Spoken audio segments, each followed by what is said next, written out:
नमस्कार, बहुत स्वागत है आप सभी का एशियन न्यूज में। मेरा नाम है सिद्धांत त्रिपाठी। दुनिया अब बदल रही है, दोस्ती के मायने बदल रहे हैं और हिंद प्रशांत की राजनीति एक नए मोड़ पर खड़ी है। एक तरफ चीन का बढ़ता दबदबा है तो दूसरी तरफ समुद्र में बढ़ती सैन्य हलचल है। और इसी बीच ऑस्ट्रेलिया की धरती पर भारत ने चला है एक ऐसा कूटनीतिक दांव जिसकी गूंज सिर्फ कैनबरा या मेलबर्न तक नहीं बल्कि बीजिंग, वॉशिंगटन, टोक्यो और पूरे इंडो पैसिफिक में सुनाई दे रही है। प्रधानमंत्री नरेंद्र मोदी का ऑस्ट्रेलिया दौरा सिर्फ हाथ मिलाने का दौरा नहीं बल्कि आने वाले कई दशकों की रणनीति लिखने वाला दौरा है।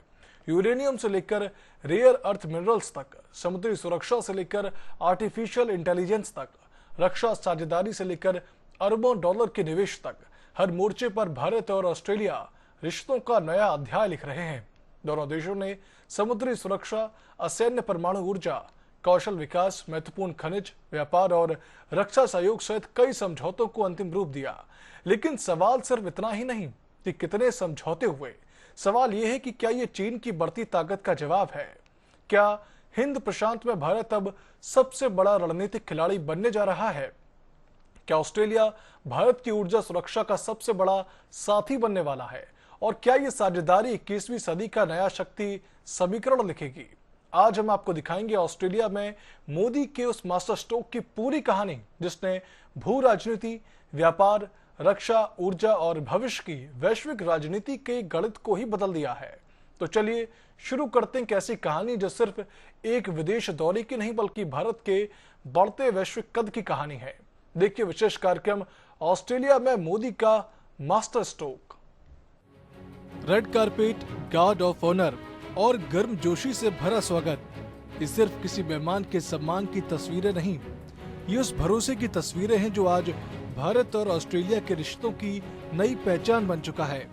कभी दोनों देशों के रिश्ते सिर्फ क्रिकेट, कॉमनवेल्थ और शिक्षा तक सीमित माने जाते थे, लेकिन अब ये रिश्ता हिंद प्रशांत की सुरक्षा, वैश्विक सप्लाई चेन, क्रिटिकल मिनरल्स, रक्षा, ऊर्जा और भविष्य की टेक्नोलॉजी तक पहुंच गया है। प्रधानमंत्री नरेंद्र मोदी का ऑस्ट्रेलिया दौरा सिर्फ प्रोटोकॉल का हिस्सा नहीं बल्कि दुनिया को एक बड़ा रणनीतिक संदेश भी था। आज हमने कई क्षेत्रीय एवं अंतर्राष्ट्रीय मुद्दों पर भी विस्तार पूर्वक चर्चा की। भारत और ऑस्ट्रेलिया मानते हैं कि आतंकवाद केवल किसी एक देश के लिए नहीं बल्कि पूरी मानवता के लिए गंभीर चुनौती है। इसलिए आतंकवाद के खिलाफ हमारी लड़ाई भी साझा है, हमारे संकल्प भी अटूट है और हमारा सहयोग भी लगातार मजबूत हो रहा है। हमारा यह भी मानना है कि विश्व के अनेक भागों में चल रहे तनावों और युद्धों का समाधान डायलॉग और डिप्लोमेसी से ही संभव है। पूरे इंडो पैसिफिक क्षेत्र में हम मिलकर peace, stability, freedom of navigation और रूल्स बेस्ड ऑर्डर को और मजबूत करेंगे। मेलबर्न की सुबह आसमान साफ था, लेकिन दुनिया की राजनीति में बादल घिर चुके थे। इंडो पैसिफिक में बढ़ता तनाव, समुद्र में सैन्य गतिविधियां, सप्लाई चेन की अनिश्चितता और क्रिटिकल मिनरल्स की वैश्विक होड़, इन सब के बीच जब प्रधानमंत्री नरेंद्र मोदी ऑस्ट्रेलिया पहुंचे तो उनका स्वागत सिर्फ एक मित्र राष्ट्र के नेता की तरह ही नहीं बल्कि एक भरोसेमंद रणनीतिक साझेदार के रूप में हुआ। फ्रेंड्स, हमारे संबंधों की सबसे विशिष्ट ताकत हमारे पीपल टू पीपल टाइज है। भारतीय मूल के लोग ऑस्ट्रेलिया के आर्थिक और सामाजिक जीवन में सकारात्मक योगदान दे रहे हैं। ऑस्ट्रेलिया भारतीय छात्रों के लिए पसंदीदा डेस्टिनेशन रहा है। भारत में ऑस्ट्रेलियन यूनिवर्सिटीज के कैंपस खुलने से हमारी नॉलेज पार्टनरशिप में नया अध्याय जुड़ा है। हम दोनों देशों के बीच स्टूडेंट्स, प्रोफेशनल्स और टूरिस्ट के बीच आदान प्रदान बढ़ाने के लिए प्रयास करते रहेंगे। स्वागत की मुस्कान, कैमरों की चमक और कूटनीति की गंभीरता, इन तस्वीरों में हर फ्रेम एक नया संदेश दे रहा था। भारत अब सिर्फ एक बड़ा बाजार नहीं बल्कि इंडो पैसिफिक की स्थिरता का अहम स्तंभ भी बन चुका है और ऑस्ट्रेलिया भारत के साथ मिलकर भविष्य की नई रणनीति लिखना चाहता है। दोनों नेताओं की बातचीत में रक्षा, व्यापार, ऊर्जा, समुद्री सुरक्षा, critical minerals, green hydrogen, semiconductor और नई तकनीक हर मुद्दे पर विस्तार से चर्चा हुई है। कभी भारत और ऑस्ट्रेलिया एक दूसरे के लिए सिर्फ अच्छे दोस्त थे, आज दोनों रणनीतिक साझेदार हैं और कल यही साझेदारी पूरे हिंद प्रशांत की दिशा तय कर सकती है। इसी सोच के साथ दोनों देशों ने रिश्तों को नई ऊंचाई देने का फैसला किया है। वार्षिक शिखर बैठक में रक्षा, ऊर्जा, व्यापार, महत्वपूर्ण खनिज और समुद्री सहयोग को अगले चरण में ले जाने पर सहमति बनी है, जिसे दोनों देशों ने व्यापक रणनीतिक साझेदारी का विस्तार बताया। दुनिया इस वक्त दो बड़े संकटों से जूझ रही है। पहला सुरक्षित सप्लाई चेन, दूसरा ऊर्जा सुरक्षा, और इन दोनों चुनौतियों का जवाब भारत और ऑस्ट्रेलिया साथ मिलकर तलाश रहे हैं। यही वजह है कि इस दौरे में सिर्फ वर्तमान की नहीं बल्कि अगले 25 वर्षों की साझेदारी पर भी चर्चा हुई, क्योंकि दोनों देशों को पता है कि भविष्य उसी का होगा जिसके पास तकनीक होगी, खनिज होंगे, ऊर्जा होगी और भरोसेमंद दोस्त होंगे। दुनिया के नक्शे पर हजारों किलोमीटर की दूरी, लेकिन रणनीतिक सोच अब एक जैसी, लोकतांत्रिक मूल्य अब एक जैसे और चुनौतियां भी लगभग एक जैसी।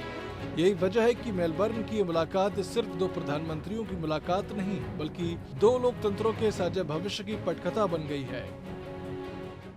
तेल, गैस और कोयले की दुनिया में एक ऐसा ईंधन भी है जो ना तो धुआं देता है ना ही कार्बन, लेकिन पूरे शहर को रोशन करने की ताकत रखता है। नाम है यूरेनियम, और यही यूरेनियम अब भारत और ऑस्ट्रेलिया की दोस्ती का सबसे बड़ा रणनीतिक आधार बनता दिखाई दे रहा है। ऑस्ट्रेलिया दुनिया के सबसे बड़े यूरेनियम भंडार वाले देशों में शामिल है और भारत दुनिया की तेजी से बढ़ती, आपको बता दें, ऊर्जा अर्थव्यवस्थाओं में से एक है। और ऐसे में प्रधानमंत्री नरेंद्र मोदी का यह दौरा सिर्फ एक समझौता नहीं बल्कि भारत की ऊर्जा सुरक्षा, न्यूक्लियर क्षमता और विकसित भारत के विजन में नई रफ्तार देने वाला एक कदम माना जा रहा है। धरती के नीचे छिपी एक धातु जिसका रंग साधारण लेकिन ताकत असाधारण, जिससे बनती है न्यूक्लियर ऊर्जा, वही ऊर्जा जो बिना कार्बन उत्सर्जन के 24 घंटे लगातार बिजली पैदा कर सकती है। आज जब दुनिया स्वच्छ ऊर्जा की ओर बढ़ रही है तब यूरेनियम रणनीतिक संसाधन बन चुका है और इसी संसाधन ने भारत और ऑस्ट्रेलिया को और करीब ला दिया है। ऑस्ट्रेलिया दुनिया के सबसे बड़े यूरेनियम भंडार वाले देशों में गिना जाता है, तो भारत तेजी से बढ़ती बिजली की मांग को पूरा करने के लिए परमाणु ऊर्जा का दायरा बढ़ा रहा है। इसी जरूरत और इसी अवसर ने दोनों देशों को एक नई रणनीतिक साझेदारी में बांध दिया है। इस दौरे में दीर्घकालिक यूरेनियम आपूर्ति और असैन्य परमाणु सहयोग को और मजबूत करने पर सहमति बनी है, ताकि भारत के शांतिपूर्ण परमाणु ऊर्जा कार्यक्रम को भरोसेमंद ईंधन उपलब्ध कराया जा सके। न्यूक्लियर एनर्जी के क्षेत्र में आज हमने एक महत्वपूर्ण समझौता किया है। इससे ऑस्ट्रेलिया से भारत को यूरेनियम सप्लाई का मार्ग खुलेगा और हमारे क्लीन एनर्जी के उद्देश्यों को नई ताकत मिलेगी। भारत ने 2070 तक नेट जीरो का लक्ष्य रखा है, लेकिन सवाल है जब उद्योग बढ़ेंगे, शहर बढ़ेंगे, इलेक्ट्रिक वाहन बढ़ेंगे, तो बिजली कहां से आएगी? सिर्फ सौर ऊर्जा या सिर्फ पवन ऊर्जा हर समय पर्याप्त नहीं होती। ऐसे में न्यूक्लियर ऊर्जा एक भरोसेमंद विकल्प बनती है। यही वजह है कि भारत अपने परमाणु ऊर्जा कार्यक्रम का विस्तार कर रहा है और ऑस्ट्रेलिया उस सफर का अहम साझेदार बन रहा है। लेकिन ये कहानी सिर्फ बिजली की ही नहीं बल्कि भू राजनीति की भी है। जिस देश के पास ऊर्जा की सुरक्षा होती है उसकी अर्थव्यवस्था ज्यादा मजबूत होती है, उसकी रणनीतिक स्वतंत्रता और ज्यादा बढ़ती है। यही कारण है कि यूरेनियम अब सिर्फ खनिज नहीं बल्कि 21वीं सदी की रणनीतिक ताकत बन चुका है। दुनिया ऊर्जा संकट से जूझ रही है, तब भारत अपने ऊर्जा स्रोतों को विविध बना रहा है। सौर, पवन, ग्रीन हाइड्रोजन और अब मजबूत परमाणु ऊर्जा सहयोग, यानी एक ऐसा ऊर्जा मॉडल जो आने वाले दशकों की जरूरतों को पूरा कर सके। ऑस्ट्रेलिया के साथ बढ़ती साझेदारी सिर्फ आज की जरूरत नहीं बल्कि 2047 के विकसित भारत की तैयारी भी है। यूरेनियम की ये साझेदारी भारत की ऊर्जा सुरक्षा को नई ताकत दे सकती है, लेकिन इस दौरे का सबसे बड़ा भू राजनीतिक संदेश यह है कि साझेदारी पूरे क्षेत्र का शक्ति संतुलन बदलने की क्षमता रखती है। जब दो देश सिर्फ हाथ नहीं मिलाते बल्कि अपने बाजार भी खोल देते हैं तो उसे कूटनीति नहीं बल्कि आर्थिक क्रांति कहा जाता है। भारत और ऑस्ट्रेलिया के रिश्ते अब सिर्फ रणनीतिक साझेदारी तक सीमित नहीं हैं। अब इस दोस्ती की असली ताकत अरबों डॉलर का व्यापार, हजारों करोड़ का निवेश और CECA यानी कि कॉम्प्रहेंसिव इकोनॉमिक कॉपरेशन एग्रीमेंट बनने जा रहा है। सवाल ये कि समझौते से भारत को क्या मिलेगा, ऑस्ट्रेलिया को क्या फायदा होगा और क्या ये डील भारत को दुनिया का अलग मैन्युफैक्चरिंग और निवेश हब बना सकती है। देखिए हमारी खास रिपोर्ट। दुनिया की अर्थव्यवस्था बदल रही है, सप्लाई चेन बदल रही है, निवेश का नक्शा बदल रहा है और इसी बदलती दुनिया में भारत दुनिया के सबसे भरोसेमंद आर्थिक साझेदार के रूप में उभर रहा है। यही वजह है कि ऑस्ट्रेलिया अब भारत को सिर्फ एक बड़ा बाजार नहीं बल्कि लंबी अवधि के निवेश का सबसे बड़ा अवसर भी मान रहा है। कुछ साल पहले तक भारत और ऑस्ट्रेलिया के बीच व्यापार की रफ्तार उतनी तेज नहीं थी, लेकिन अब तस्वीरें बदल चुकी हैं। पहले ECTA यानी कि economic corporation and trade agreement और अब बारी है CECA की, यानी कि एक ऐसा व्यापक आर्थिक समझौता जो सिर्फ व्यापार नहीं बल्कि निवेश, सेवाएं, डिजिटल अर्थव्यवस्था, कृषि, मैन्युफैक्चरिंग और नई तकनीक हर क्षेत्र को नई गति देगा। दोनों देशों ने CECA वार्ता को तेजी से आगे बढ़ाने और व्यापार पर निवेश को नई ऊंचाई तक ले जाने की प्रतिबद्धता दोहराई है। ऑस्ट्रेलिया के पास खनिज है, ऊर्जा है, प्राकृतिक संसाधन है। भारत के पास है बड़ा बाजार, कुशल युवा शक्ति, डिजिटल ताकत और तेजी से बढ़ती अर्थव्यवस्था। जब ये दोनों ताकतें एक साथ आती हैं तो सिर्फ व्यापार नहीं बढ़ता बल्कि पूरी वैल्यू चेन बदल जाती है। यानी खनिज ऑस्ट्रेलिया से, मैन्युफैक्चरिंग भारत में और दुनिया तक पहुंच भारत के जरिए। प्रधानमंत्री मोदी ने ऑस्ट्रेलिया के बड़े उद्योगपतियों और निवेशकों से भी मुलाकात की। संदेश साफ था, भारत सिर्फ भविष्य का बाजार नहीं, भविष्य का ग्रोथ इंजन है। Infrastructure, green energy, digital technology, logistics, critical minerals, food processing और सेमीकंडक्टर, इन सभी क्षेत्रों में नए निवेश की संभावनाओं पर चर्चा हुई। भारतीय बाजार में दीर्घकालिक निवेश बढ़ाने और बुनियादी ढांचे, ऊर्जा तथा प्रौद्योगिकी क्षेत्रों में सहयोग गहरा करने पर भी दोनों पक्षों ने जोर दिया। आज दुनिया ऐसे साझेदार तलाश रही है जो कि भरोसेमंद भी हों, लोकतांत्रिक भी और आर्थिक रूप से मजबूत भी हों। भारत इन तीनों कसौटियों पर खरा उतर रहा है।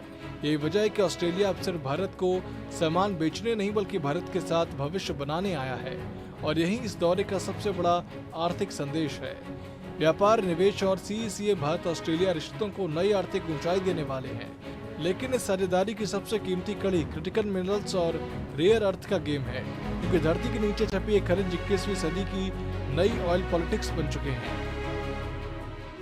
सोना, चांदी और हीरे कभी दुनिया की सबसे कीमती दौलत माने जाते थे, लेकिन 21वीं सदी में एक नई दौलत ने पूरी दुनिया की राजनीति बदल दी है। नाम है क्रिटिकल मिनरल्स, यानी कि वो खनिज जिसके बिना ना तो आपको बता दें इलेक्ट्रिक कार बन सकती है, ना मिसाइल, ना फाइटर जेट, ना ही मोबाइल, ना सुपर कंप्यूटर और ना ही आर्टिफिशियल इंटेलिजेंस की दुनिया आगे बढ़ सकती है। यही वजह कि प्रधानमंत्री नरेंद्र मोदी के ऑस्ट्रेलिया दौरे में सबसे ज्यादा चर्चा इन खनिजों की हुई, क्योंकि जिसके पास क्रिटिकल मिनरल्स होंगे उसी के हाथ में भविष्य की टेक्नोलॉजी होगी। तो देखिए हमारी एक खास रिपोर्ट। धरती के हजारों फीट नीचे दबी है भविष्य की सबसे बड़ी ताकतें। Lithium, cobalt, nickel, graphite, rare earth elements. ये सिर्फ खनिज नहीं बल्कि नई दुनिया की नई करेंसी है। आज एक स्मार्टफोन से लेकर सैटेलाइट तक, इलेक्ट्रिक कार से लेकर पनडुब्बी तक, हर आधुनिक तकनीक इन्हीं पर टिकी है। ऑस्ट्रेलिया दुनिया के सबसे समृद्ध क्रिटिकल मिनरल्स उत्पादक देशों में शामिल है और भारत दुनिया की सबसे तेजी से बढ़ती मैन्युफैक्चरिंग अर्थव्यवस्थाओं में अपनी जगह बना रहा है। एक के पास संसाधन है तो दूसरे के पास उद्योग, तकनीक और विशाल बाजार। यही वजह है कि मोदी और ऑस्ट्रेलिया नेतृत्व की बैठक में क्रिटिकल मिनरल्स रणनीतिक एजेंडे के केंद्र में रहे।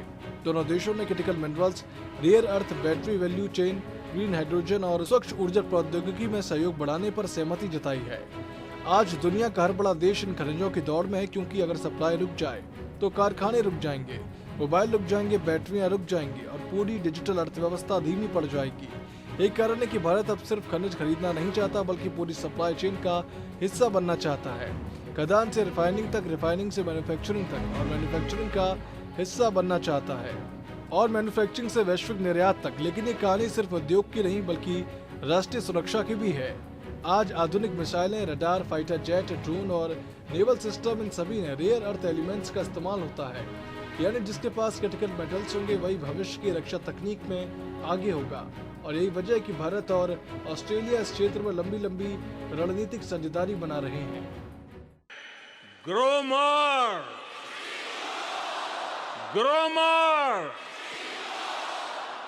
इसलिए साथियों, भारत अब स्पेस में अपना गगनयान भेजने की तैयारी कर रहा है।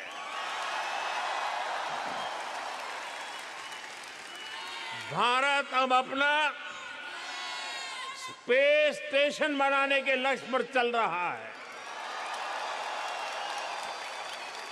साथियों, कुछ साल पहले तक 5G टेक्नोलॉजी को लेकर बड़े सवाल सिर्फ खनिजी नहीं बल्कि भविष्य की टेक्नोलॉजी भी साझेदारी का अहम हिस्सा है। Artificial intelligence, quantum computing, cyber security, space technology, digital innovation और क्लीन एनर्जी, इन सभी क्षेत्रों में भारत और ऑस्ट्रेलिया साझा रिसर्च, स्टार्टअप सहयोग और नई तकनीकों के विकास पर साथ आगे बढ़ रहे हैं। यानी आज जो समझौते हो रहे हैं उनका असर सिर्फ आज की अर्थव्यवस्था पर नहीं बल्कि अगले 20 से 30 वर्षों की वैश्विक तकनीकी प्रतिस्पर्धा पर भी पड़ेगा। कभी तेल दुनिया की राजनीति तय करता था, आज क्रिटिकल मिनरल्स नई भू राजनीति लिख रहे हैं और भारत अब दर्शक नहीं बल्कि इस नई दौड़ का एक बड़ा दावेदार बन चुका है।